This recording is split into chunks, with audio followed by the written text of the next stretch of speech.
For the past few years, Ricky Gervais, Stephen Merchant, and Carl Pilkington have been meeting regularly for a series of pointless conversations. This is one of them. Testing. Is that all right?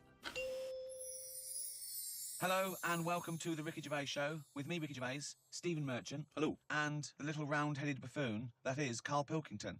All right.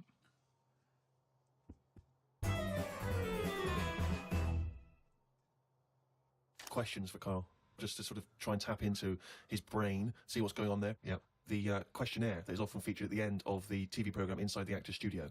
If heaven exists, what would you like to hear God say when you arrive at the pearly gates? Is that how it works? Oh. No, what do you mean? What's the question? Well, I don't know. You hear so many other things that you have to go through other gates. I can't imagine him being on the door, is what I'm saying. If he owns the place, what's he doing there? You could put anyone on it. It's St. Peter, isn't it, who's normally minding the gates, famously. Right, so it's him asking me. OK, well, let's say it's St. Peter. No, you go through the gate, Peter goes, oh, you're expected, he's got an appointment, we're going through the guard, go through a few doors, go up top floor, right, past the executive washroom, into his big office, OK, that overlooks the universe. So what? So you've gone in to see God, it's an audience with God, you've died, you've gone to heaven, and what would you like God to say to you at that point? Probably just say, you've done well in that in your life. You never did anybody any harm, so welcome to heaven. Any problems, give us a shout. Here's a little layout of like a little map. It's kind of like... I love this. This is a great answer. And my favourite one is you never did anyone any harm. That's great. That's a brilliant thing for God to say. Yeah. So hang on, he's giving you a little map. So he's giving you a little map of the area. Map, and he'll sort of say, this is where you go for this is where you go for that. I'd probably ask him about the ghost situation. I'd say, am I now a ghost then? Or is this just like another planet that I've come onto? Right. I don't know if he'd answer that. I don't know if he'd be sort of a bit cagey. Yeah, a little bit like, well, I don't want to panic you and stuff. I'd say, right, is it right that I can see past family and that? Because to be honest, I'd probably prefer to stay away. He doesn't even want to! No, but because the thing is, if that's I've done all that in this life, so it's about moving on to another life and meeting different people, isn't it? Yeah, Otherwise, what's the point? It's just like the same all over again, but everywhere's white. I mean, I don't know if it is like this. Do you think God would like this podcast? Well, I suppose it just kills half an hour, doesn't it? Well, yeah, but time's not a problem for him, is it? Yeah, it is, because he lives for ages, so he needs loads of filler. I bet he's, doing stuff that he's just like, I'm not really into this, but it's something to do, isn't it? Sudoku and stuff. But I think there'll be just as many problems up there as there is here, because at least people are leaving here, whereas up there, that's the thing that I'd be worried about the most, actually, that it's really crowded. Because it's years and years of dead people, isn't it? London does me head in. Up there, it's going to be well busier than that. What about teenagers, and do you feel that life was better in, say, the 1950s? I don't know, I wasn't around. So but you understand what it was like in those days? You've seen happy days? I don't know, people always say, don't they? Old people always say, it's a better life in the 50s. And it's like, yeah, it was for them. Of course it was for them. They're old now. Being old isn't great, is it? So you're just happy with your lot. I suppose I was happiest in about 1984. Right, specific year. Why was that? Just I was free and happy. How old were you? I don't know. 22... He's just counting on his fingers. I was 12. Right, okay. And it was just good. So the happiest days of your life between the age of 12 and 13? Yeah, it was good. I had the world ahead of me. Little did you know your hair was going to fall out and you were going to whinge every minute of the day. I had my bike. I like messing about my bike. You had your mates. I had a pet magpie. So you were probably the teenager that you eventually hate? Probably. Were you a good lad, law-abiding? I wasn't bad. I just sort of, just potted about. I mean, when people talk about what was on the telly back then, I don't have that much memory of it because I was always out. I was always playing out. What were you doing when you were out? Just playing about, just like on a bike or... Just riding in a circle endlessly through blizzards, I loved it. rain, sleet, hail. I never seemed to be in. I was always... When everyone always goes, where were you when Band-Aid was happening? I was always out on my bike. And everything was like you and McGregor? A memory's always sort of like coming in for some orange and looking at the telly and seeing Princess Diana's getting married and my mum says, have you seen this? And I'm going, oh, I'm going out on my bike. I was always doing that. The only time I was in the house... This is why you don't know anything, because you never stopped. Yeah, but this is what being a kid's about. All the information you have, Carl, is as though you've gleaned it as you raced by on a bike. It's almost like, every piece of information you have. Your hair blowing in the wind. Carl, your hair will blow out one day. Oh, don't talk stupid, ma'am. It was easy. So yeah, 12 to 13 was good. But you see... And it was all downhill from then, was it? 13, you're a teenager then, aren't you? Life got tough. Yeah, how did it get tough? Just straight away when I was 13, my mum was like, oh, it's your 13th birthday, you're a teenager now. Right. And she gave us a quid to go and get a cake to celebrate it. Went to the supermarket. got a cake, and I just thought, I don't like the look of this. Don't like the look of the way the future is here. On his 13th birthday. Well, you were buying a cake. What did you see at the supermarket? Just, it was kind of like, I don't know, I suddenly felt grown up. I didn't like it. But I think you were always about 58, really, with your outlook. Well, yeah, my mum always said I was old. She said I was an old baby. She said I could frown before I could walk. So they always had a bit of a worried look on my face. Didn't say much, just always listened. My eyes moved about more than I did. Just sat there looking around, looking stressed. My eyes moved about more than I did. Oh dear, couldn't walk. Well, I can't walk, but I'll try and get a bit of movement in my face. It's a workout, a baby workout. Oh, babies, well, if you can't walk, what about your face? Let your face do the walking. It sounds like that horror film. It sounds like Pilkington's Baby. Yeah. Just you lying there in your cot. I didn't like all the stuff that's set up for you. Like, my mum tried to send me to, like, a nursery. I said, no, I'm not having this. Just like that. I said when I'm older and I've got to go, I'll go, but let's leave out this bit. And she said, all right. She was, I love the fact he could reason with her. I love him. He's 3 years old with a pipe. She's going, you go to the nurse. She goes, I think not, Mum. I mean, kids don't play out, do they? Kids, you know, parents are scared to let the kids play out, and that's why the streets are dangerous now, because no one's playing out on the streets. Whereas when I was a kid, everyone was out on the streets. The streets were safer because there was more people knocking about. Right. Let the kids play out. It must be like a constant, like a Lowry painting, his front garden, do you know what I mean? Just loads of people just walking There was never any around. problems. I was sort of taken away by some fella. What? What? No, I was playing about in the garden. Yeah. But my dad's mate, Tony, Yeah. he did tiling with him. He drove past, and he saw me looking a bit fed up, so he just leant over, picked me up, took me to the pub. Now, the thing is, there wasn't panic. People weren't going, oh, God, where's Carl gone? He's out. Just... How old were you? He's down the pub. He's 4 years old, yeah. Well, he's only having a... He's down the pub with Tony, probably playing darts. Yeah, I was about 3 or 4. Sorry, so some bloke drives by who happens to be a friend of your dad's, thinks that baby looks grumpy. Yeah. I'm taking him down to the pub. That's what it was Tony, like. you bringing a baby to the pub? Yeah, I might do, yeah, we'll bring in ours. All right, see you later, mate. Well, that's what I'm saying. Whereas now they go, the baby's gone. There's a big full-on panic going Yeah, on. but I think it says more about your parents that they didn't do that. They looked out in the back car and you were gone. Some bloke's driving off in a van. And they're just going, oh, well, They rode down the pub. doesn't Princess Diana look lovely? This is absurd. So what happened when you got down the pub? I just was there for a bit, and then... For a bit, just had a game of pool. Then my dad came in. It was like, oh, there you are. Oh, there you are! I love that! Where's my baby? I'm just going to have a quick pint. Oh, there you are. All right, mate. So, yeah, I think things were better back then. Well, it's that time again. It's Carl's diary. Oh, what's he written today? Told Suzanne that I had read that we will have spoken to aliens by the year 2025. Ricky once told me that if a lion could speak English, it still couldn't have a good chat with us because its life is different to ours. If that's true, we've got no chance with an alien. I'd be worried that an alien could read my mind. I had that problem once years ago, when I worked in a studio making cassettes. Some mind-reading woman was having some cassettes made. She waited while I did them. She had a small dog. I knew she was trying to read my mind, so I just thought about the dog. I thought that would confuse her, because she wouldn't understand why I was thinking about her dog. That's amazing.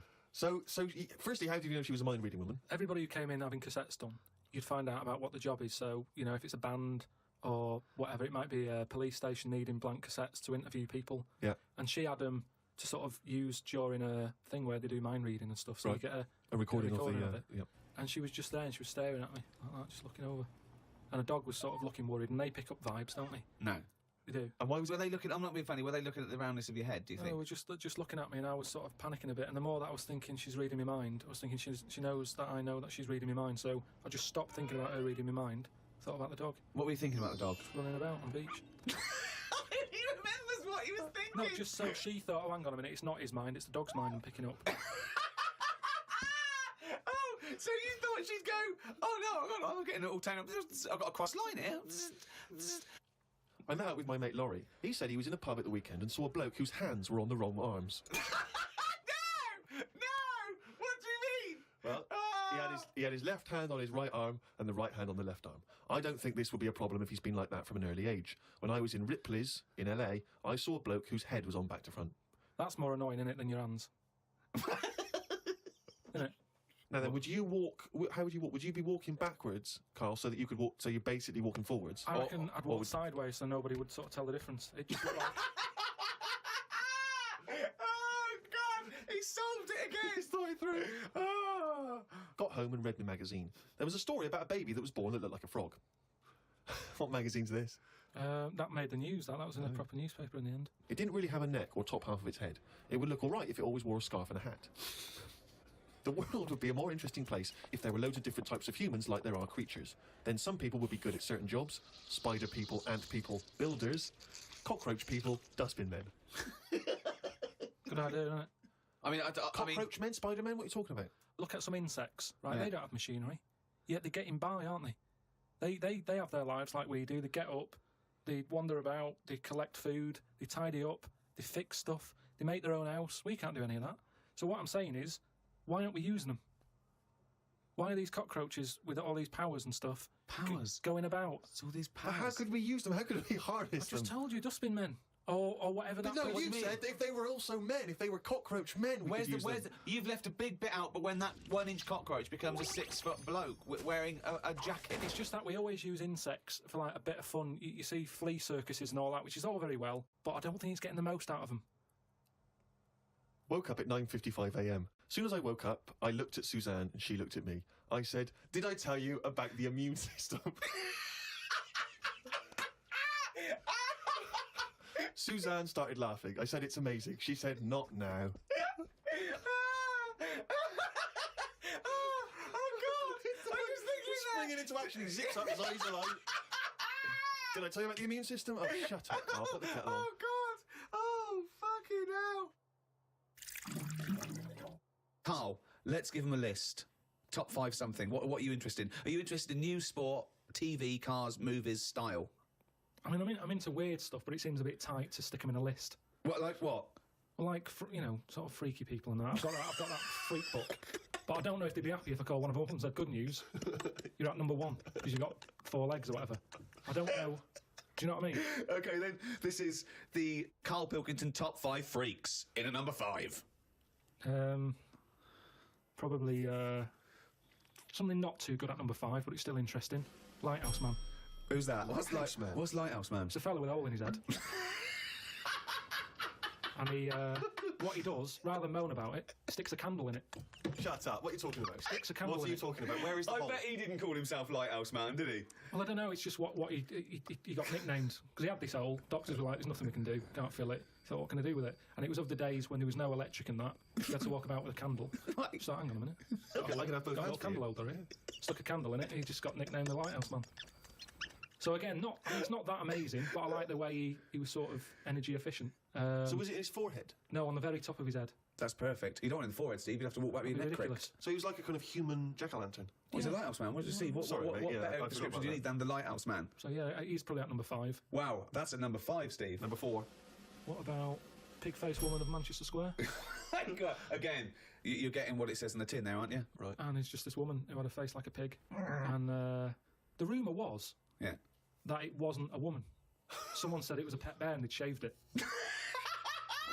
That's what that's what Was I've heard. this someone you saw? Or No, you no, just read about this is going back. This is years ago. This is years and years ago. Yeah. When there was loads of like weird looking people. I mean, the fact that it's Pig-Faced Woman of Manchester Square Yeah. says that there might have been one in Piccadilly Circus? yeah, whatever. So there was a lot more of them knocking about back then. Let's assume that it was a woman, and the first one, the Lighthouse fellow, he's a human. Do you think people would object because of their disfigurement, deformity, like being called freaks? Do you think? Well, it gave them a purpose back then. See, if you were a freak years ago, there was work for you. You'd have these circus things. Now, if you've got a funny head, you're on the dole. Number 3? What about Elephant Man? Right. Stick him at number 3. He's Number 3. He's surely the most famous freak ever to have lived, isn't he? He's the one who got me into it. Right, yeah, sure. He's sort of entry-level freak. Yeah. A gateway freak. Everyone is aware of him. If the Elephant Man still existed, right, and you got the opportunity to meet him, and you walked in, a couple of questions. 1, what would your first reaction be? And 2, what would you say to him? What would your first question be? How would I react? Well, I've sort of seen him enough now that it wouldn't shock me. So I don't even think I'd flinch. Okay. I mean, like I said when I first saw you, that was a bit weird. But now look, I can look at you. I don't double take or anything. What would I say to him though? I'd probably say, where do you get that at to fit you? You always had that on. Where do you get that from? That sort of flat cap that he's got. Yeah, that one, didn't he? So yeah, I'd have him. So he's at number 3. Right. Elephant Man number 3. I can't wait for 2 and 1. Right. Okay. Number Well, I know 2. what my number 1 is. It's just number 2 now. I don't know his name, but there's a fella knocking about. Well, I don't think he's around anymore. But he had like a normal body. Looking at him, you'd go, "What's up with him? He's not a freak." Takes his undies off. Got 2 knobs. Right. Wow. Okay. Oh, wait, there's nowhere to start. Do you don't think know. he uses them alternately, like have a wee out of this one, have a wee out of that one, or does he just like spread the load so he's weeing out of both? I don't think he knows. What do you mean he It's doesn't sort of know? like a lucky dip. When he goes to a urinal, Yeah. he can have a little bet with himself. He's just like, I don't know what's going to happen here. So do you reckon he holds them Holds both them out? definitely. So he takes his trousers down because I mean, you know, Yeah, you can't use a Y front. right? It'd be, Need more like a W front. Yeah. So he pops his pecs down there. I don't think it's that much of a problem. It's not like... Well, I don't know. I'd prefer that than Elephant Man's head. Well, of course you would. Well, that's what I'm saying. What if you had Elephant Man's knob? Yeah, but it didn't work like that, did it? That's the thing. They said he had the body of an elephant. Well, that's the only thing that wasn't of an elephant standard. His knob was normal. Whereas with this fella, it's the other way around. Everything normal. Take the pants off. Oh, well, what's going on here? But why would you ever take his pants off? Well, I wouldn't. I'm just saying if... But why, I don't know why you'd be in a situation with this man with 2 knobs standing there with his pants on and you go pop your pants off. You're not a doctor. No, say if I'm waiting in a cubicle and he's there. For what? Sorry, you're I'm waiting in the waiting, queue I'm waiting to have a wee at a cubicle. He's Oh, in the taking 2 toilet. urinals up and going, Right. hang on, you don't need them both, do you? He goes, well, actually, Oh, and have then a look at this. right. He's got 2 knobs. See, I didn't see him at 2 urinals. I saw him at 1, maybe them pointing inwards. If you had that, say the first time that you met Suzanne, would you mention that straight up? Would you say, right, before this goes any further, I've got something to show you? Well, let's tell me exactly what you would say. You had normal head then, didn't you? I had the same head, yeah. Yeah, but it had like hair coming out of it, didn't it? And sort Yeah, of yeah, but she also had a smaller arse back then as well, so I think we've both been done. Anyway, we need to get to number 1. Yeah, number 1. Okay, it is. It's Pillow Man. Oh, yeah. Hello, man. Okay, now explain for those that don't know who he was. He's a fella with no arms and legs, just a head and a little body. Nickname Pillow Man. Well, why is he your favourite? Just because he's amazing. Just the way he just got on with his life. He used to light a cig, just using his lips and his tongue and that. Oh, I've And seen not this. fully lit. He'd buy Roll Your Own. Yeah, it's in the film Freaks, isn't it? Yeah. And he He had a rolls shave it. as well. Yeah, that's right. Yeah. Where Do did he you have a think shave? he used to do it? He used to get it in his mouth, and I don't know. Jesus. It's amazing. Did he have a knob? I think he did because he had some kids. What? Yeah, he had kids. He was an all right looking fella. He wasn't odd looking. It's just Sorry? he looked like Samuel L. Jackson. Imagine him with no arms and legs. Right, that's odd, though, isn't it? It's weird, but you've got to give it to him. You know, I mean, he's there rolling his own. He's pretty cool looking. I just want to say to people, it's no. You say it looks cool, you know, with no arms and no legs to smoke, but don't forget that smoking can stunt your growth. Yeah, but yeah, remember he was on like this circus freak show thing with Yeah. like a bearded woman, Yeah. right? Which isn't really a freak, is it? She's going to have a shave. Have a shave, you're not a freak anymore. Yeah. A bearded woman compared to a fellow who's got no arms and legs. A bearded woman, you get out. But there was like a fellow with no bottom half to his body, called Johnny Eck was his name. So you know when you're knocking about with that crowd, you're going to get a bit. You're going to get a bit. So yeah, he had kids and they were all normal kids. They had all the limbs. Did his and wife everything. had arms and legs? Never saw his wife. Never saw his wife. I think He was probably ashamed of her. She was a bit of a freak. for someone like him, you'd think he'd just give up, wouldn't you? You think, forget it. What sort of life is it? Yeah. I'm like a Mexican jumping bean. It's not worth living. But he just got on with it. I mean, to have a shave, I don't even bother having a shave some days. No. Nor did the bearded lady. Lazy fucking bitch. So that's why I've put him at my number 1 position. It's just amazing, isn't it, the human? You know, how you know, whatever you dealt, some people just get on with it. Yeah. So yeah, the Pillow Man. Or Draft Excluder, as I prefer to call him. There you go. Oh. Now, me and Steve are a couple of big shots. We do this for a laugh, but this is Karl Pilkington's only source of income. This is what you do now, isn't it? This is my full-time job, yeah. What do you think of that? Is this Impresses me. Why? This isn't what I ever wanted. Because I haven't got a purpose, have I? I'm sat here talking about the Pillow Man. If it weren't for him, I'd have nothing to say. It just depresses me. That I just wish I had a job where I felt like I was needed. And I don't feel needed. It's not a proper job. We need you. No, I know, We need you for but- money for old road. I know, but this isn't. I wanted something that, you know, when you die and that, it's, you know, you get up to the gates, whatever, and they say, "What have you done?" And then I'm looking worried, thinking, "Is the Pillow Man about?"